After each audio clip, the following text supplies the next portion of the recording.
Well, hello. Welcome to the release of Subspace Continuum on Steam. This is a basic setup guide for getting it running for those who have never done this before.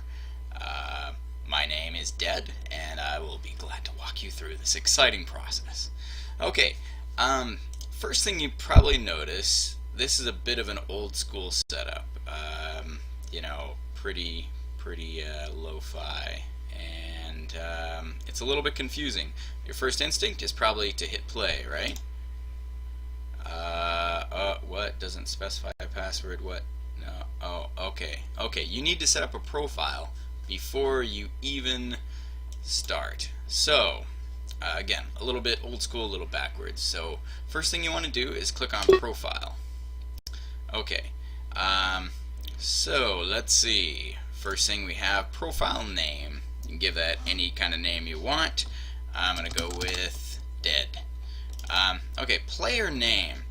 Now, this one's a little bit tricky because this is a game with a lot of history. So there are a lot of taken names. Pretty much any name you're going to be able to think of has already been taken. So let's see. Let's try putting in Dead just for an example. Okay, and enter your password in this box here. Ship, spectate, that's fine. Well, that means you don't start in-game, but you actually start as a spectator. That's probably for the best. Resolution, I'd go up here and set this to default. That way it'll work on this menu instead of per profile. Full screen or windowed, your choice. All these you can leave alone. You can change your various macros and key definitions, swap in and out. Sometimes key definition setups, alternate definitions are useful for different ships, something to consider. Target, and don't have to worry about that. Chats, that's where your chats will show up. Let's see, I think by default you get newbies and help, something like that when you install to Steam. Here's an important one, auto. These are commands that are entered before, right after you enter the zone. Here's a big one that you really want to put in. Oops, obscene. Obscene. This is at least if you don't mind seeing bad words in the game. Now, I think most of us are probably adults playing this, or teenagers who don't give a damn. So, please put in obscene, or else entire lines that other people type will not be seen. You will not see them, and it'll be like, yeah, you'll be talking to a wall sometimes. It'll be a little confusing, so I strongly recommend you put in obscene. The filter is pretty strict. There's a lot of words in it. So, okay. Alright, so we have a profile set up. Let's click OK. Okay, now let's try to join a zone. Okay, so select the zone you want to join. I recommend you try out all of these different zones. They all have different play styles, all have their ups and downs. My personal favorite is Trench Wars. It's the most popular zone.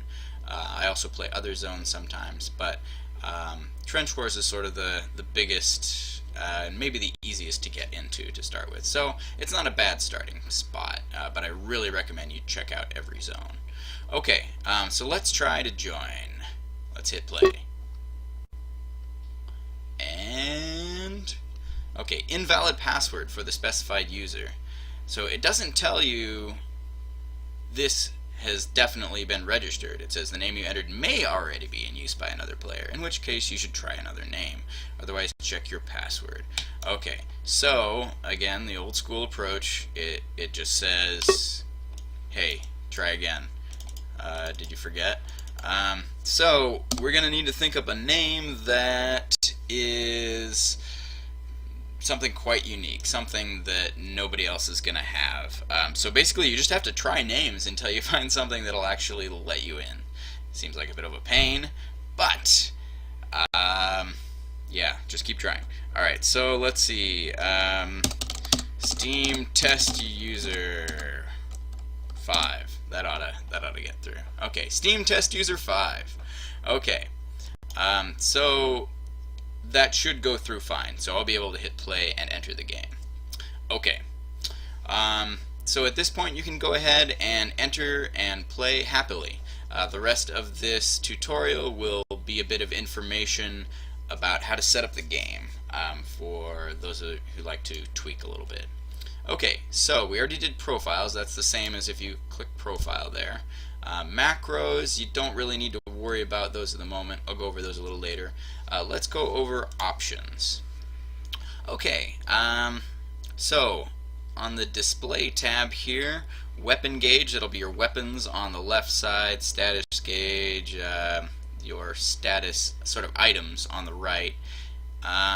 Those, most people keep those on standard. I actually use text because I find it gives you a little bit more screen space, screen real estate. You can see ships from the distance. Energy bar, subtle is, again, it's just a little bit smaller. Standard is pretty normal. You can also turn it off if you want. Kill messages center.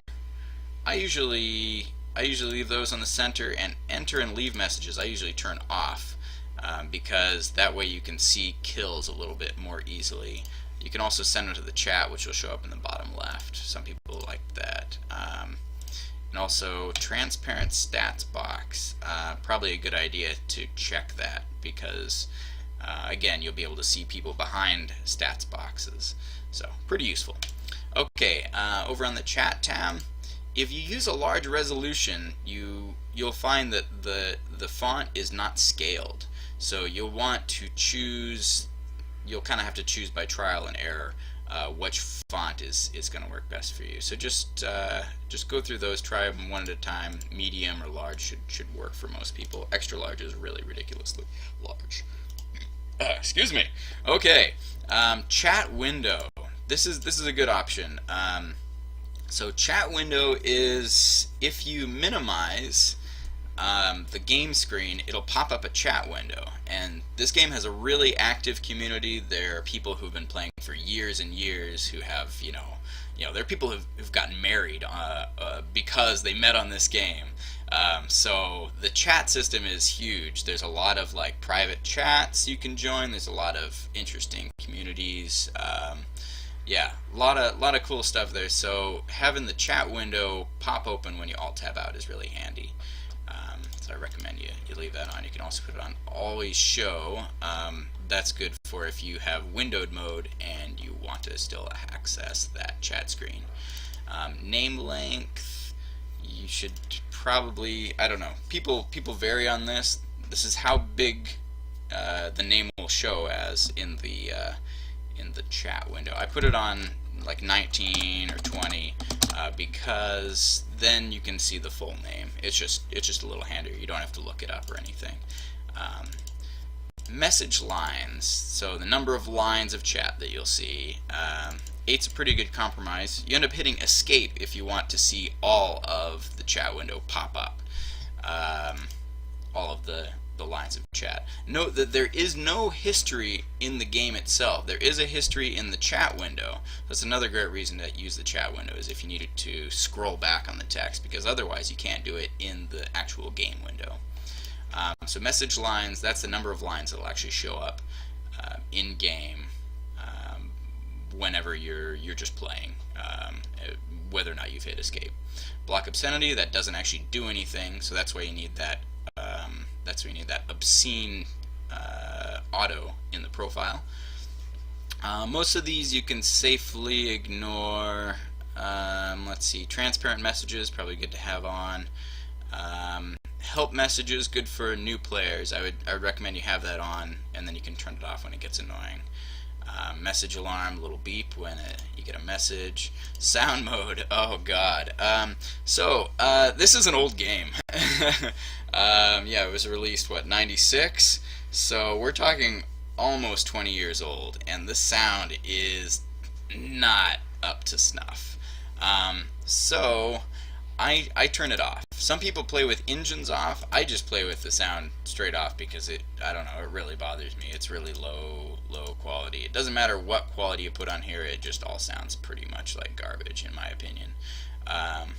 Some people can't live without sound, but if you find it annoys the hell out of you, turn it off. At least turn engines off, because they're like this grating Oh my god, I can't handle it. Yeah, it just gives me a headache thinking about it.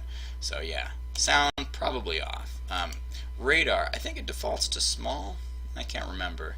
Unfortunately, it saved my settings from my other install when I put it on Steam, so I don't have the defaults here. But so radar mode, I would change that to large. Target bounty, there'll be a different color for each player on the radar depending on their bounty. Bounty is basically, it's like how well you're doing in the game right now. Higher the bounty, so bigger the score basically. If you kill a few people, your bounty will raise. I have my target bounty as 20 because in the Zone Trench Wars, that is the bounty required for a Leviathan, or Levi, or Levy, whatever you want to call it. Ship number 4, the blue one, the big bomber. That is the bounty required for a Leviathan to attach to a Terrier, or Tear. Ship number 5, the red one, right here. Just for reference, there's the Levi, there's the Tear. So having it at 20 lets me easily see a Levi in spawn, and I can go and kill him before he can attach and wreak havoc on the base, that kind of thing. It's not very important, but that's what it is. Transparent radar, yes. Transparent map, yes. You'll get a map that'll show a bigger version of the radar if you hold down Alt by default. Show radar grid, some people like that on. Show clock, sure, whatever. Graphics, this is, yeah, a lot of people like to turn some of these options off. Detailed explosions, those can sometimes get in the way, so I often turn those off. Some people turn off like the backgrounds, which kind of look garbagey this stage in game development. But it also helps you track other ships, so maybe you want to do that. Show stars, yeah, same thing. It helps you kind of track and figure out where you are. Detailed explosions, yeah, again, I leave that off generally. Rolling ship, your game will not look nearly as nice if you take off rolling ships. But basically it's this thing, I don't know, these frames of animation where the ships are tilted to the side, to the left or right. Some people can't play without it. I really prefer rolling ships to be off. I just find it makes it easier to figure out what's going on. I don't know, I do better with it. Translucent effect, sure. Visible thrust, sure. These trails help you with firing. You can adjust the gamma if it's a little too dark. Generally keep the color depth 32. Let's see, menu sound, who cares? Beep, beep, beep, beep when you click around. Ping graph, here I'll show you what ping graph does. Okay, so basically what you get is a graph of the ping rather than an actual ping. I prefer, I don't know, I think for most gamers you probably prefer a decent ping readout. Now you can edit the ping thresholds to show different values for this. So for example, you see when I adjusted this, now suddenly it says that this zone is pretty okay. Let's see. Oh, also, if you hold right click, you can see the information for a zone. So you click on it and then right click. Yeah, kind of handy. Yeah. Okay. And yeah, and this shows in the graphical display, it shows the most recent ping. It kind of ticks along. So, and the graphical mode can be kind of handy. Let's see, options. Back to menu. Okay, so yeah, let's take off the ping graph. Ah, yeah, but ping thresholds, 200 to 300. Now you see how the color has changed. Because this is below 200, it is now green, so that's good for me. I have a bad ping because most of these servers are in North America or Europe, and I'm not there myself. Because this is above 300, you get red. So, yeah, that's handy if you want to just have an easy visual indicator of the ping. Skip splash screen, yeah, it just gets you in the game a little faster. And when you play thousands of hours of this game, like many people do, it's just a little bit, yeah, something else to get you in faster. Multi-fire starts on, some people like that. I usually have it off, and then I switch on to multi-fire, which is delete by default. Just yeah, it's, I don't know. You'll get it figured out what you actually want to do with that. Optional level graphics and sound, you should have that on. And show player ping times, that's useful. You can see what the ping is of another player in the game. It'll be a number after their name, and so you can figure out, oh, if somebody's lagging quite a lot, then yeah, you can deal with them a little differently. Maybe you'll anticipate them a little differently, or if they try to rush you, you know that they're gonna kind of lag when they do it, and it might be a little inaccurate reporting their position, that kind of stuff. Okay, that is options.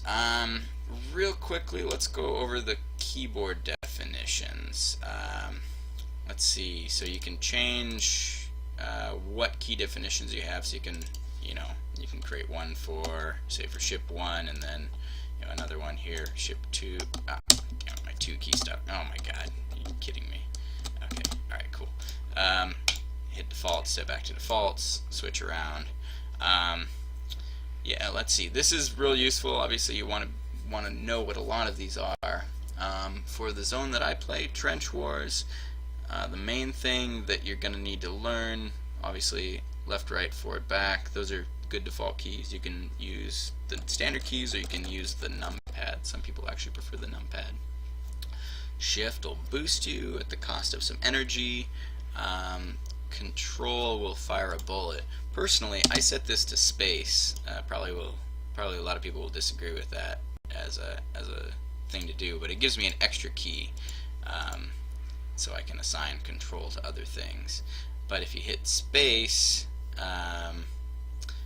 as bullet, then I believe in order to make messages work properly, you need to set message to enter. So that'll let you use the space key.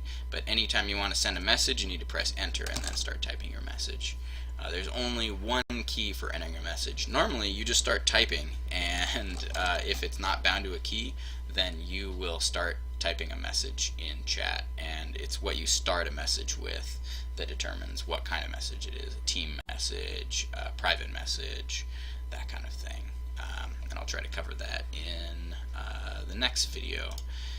Let's see. So most of these for Trench Wars are pretty... I'll set this back to... Oh, really? Yeah, okay, fine. Let's do defaults. Set this back to normal. Most of these keys for Trench Wars are going to be bomb.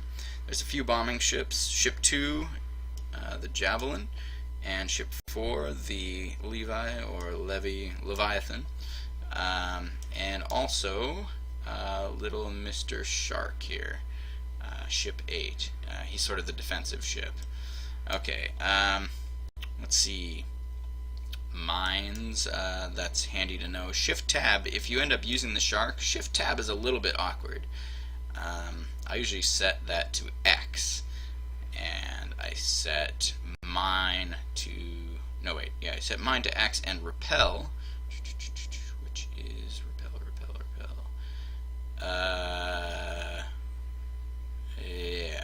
Yeah, repel. I set to Z normally, but again, yeah, you'll work out how this works best for you. I strongly recommend trying different key sets though. And remember, if you hit enter for message, then you can use any of the keyboard keys for actual work. A lot of people use actual keyboard keys, letters, for various actions in the game, because you'll notice a lot of these, like insert, well, that's a pretty standard one to keep, because it's right near your arrow keys, but warping is really nice to have as a readily available key. So you might end up putting that on your left hand rather than your right hand, and leaving your right hand only for arrow keys. So yeah, kind of an option. Burst, that's good for, in Trench Wars, the tear. Yeah. So I don't know. You'll get a feel for what special functions you use and where you want to put them. Oh, here's a one you can try as well. Distinguish left and right, Alt, Control, and Shift. So you can use the two different ones.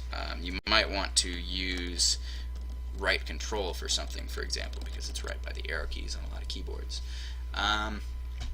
Let's see. Oh, this one, F2, cycle. That's sort of misleading. Cycle it opens up the player window. So that's a really useful one to have. You really want to be able to get that one down. F2 opens up the player window, and then from there you can use page up or page down to scroll through the players. I end up setting that to something else. Your call there, but yeah, I find setting cycle to something else is pretty handy. And the last thing, before I go to macros, you can use a joystick or gamepad with this. I haven't set this up in a while, and not many like high quality players end up using the joystick or gamepad. I'm sure there's one or two out there. I apologize to you in advance if you're out there and you're like, what the hell, this guy's an asshole. Yes, you can use joystick or gamepad and be good, but just know it's there. It's kind of fun, but because of the number of keys, most people end up using the keyboard. Also to be able to type messages quickly. Okay, and the last one is macros, which let you send text really quickly. These are the default keys: Shift F1, F2, F3. I usually end up setting like 1, 2, 3, 4, 5, 6, 7, 8, that kind of thing. Those are a little bit easier to access where your hand is on the left. And this lets you send messages really quickly. I use it especially for sending bot messages. So a lot of these zones will have bots. Here, make more sense. We'll go into the macros. So a lot of these zones will have bots rather than like commands or any special stuff that you'd enter. You actually end up sending private messages to bots in order to do stuff in game, or you'll send server commands. So to send a private message, you would say bot name surrounded by colons, and then the message that you want to send. So something like that, bot, and then it's often starting with an exclamation mark and command. Other commands will generally start with a question mark, so those are like server commands. Or you can send a chat command. And you notice there's different colors here, so it'll be green if it's a private message, blue if it's a public message. Here's a team message, and just a normal public message you can send that way. Let's see. This is a private message to person that is selected in F2 menu. And yeah, so there's a few different ways to do macros. Okay, let's see, is there anything else that I neglected? If you have a proxy, you can indeed play subspace Continuum over a proxy. Good to know. If you have problems checking out where a zone is, where your problems are in terms of your net connection, this actually has a pretty damn good trace route. Like you can see, there's a lot of packet loss here, but that's actually, I think that's artificial. Anyway, yeah, it has all kinds of stuff. You can even, export your trace. Kind of cool. Okay, so going back, okay, advanced options. I actually don't know a hell of a lot about these, but some people find that I think these are by default on. Some people find that these three options will provide a frame rate increase. Well, obviously that will, but that's not necessary. Let's see, so you might, if you're having problems in game, you might try switching these on one at a time and seeing what kind of results you get. Otherwise, you can probably just leave them alone. It's an old game and it should run pretty well on most systems. Some compatibility issues with newer versions of Windows, but for the most part, you should be okay. Okay, so I believe that is all. So let's end by trying to enter a zone with Steam Test User 5. I'll show you what happens when you enter with a name that has not been registered. Okay, unknown name. Would you like to create a new user and enter the game using this name? Yes. And like that, you are given the player information screen. This doesn't actually matter, but one thing, you may want to include a real email address here. If you ever want to recover this name, you need your real email. So you can put in Steam user at AOL.com. Real name. I can't remember if they actually verify any of this information. I don't think they do. I think the only thing is that you need to email them from this email. But it doesn't hurt to put this information in because this is tracked by pretty much nobody. It's an old system and it's just not tracked. So don't feel paranoid. Besides, the NSA knows everything about you anyway, so you're screwed as it is. So do all that, hit submit information. You'll get a news update. If you want, you can hit yes and read the news and tell you a little bit about the zone. Handy to read. Hit close and it should start to load the zone. You may be in for a small download at the start, but bear with it. It's a great game. I think you'll really enjoy it. So yeah, thanks for giving it a try. I hope you're able to see why so many of us have stuck with this game for so many years, and I hope you're really able to enjoy yourself. Okay, that is all. Good luck and see you in game.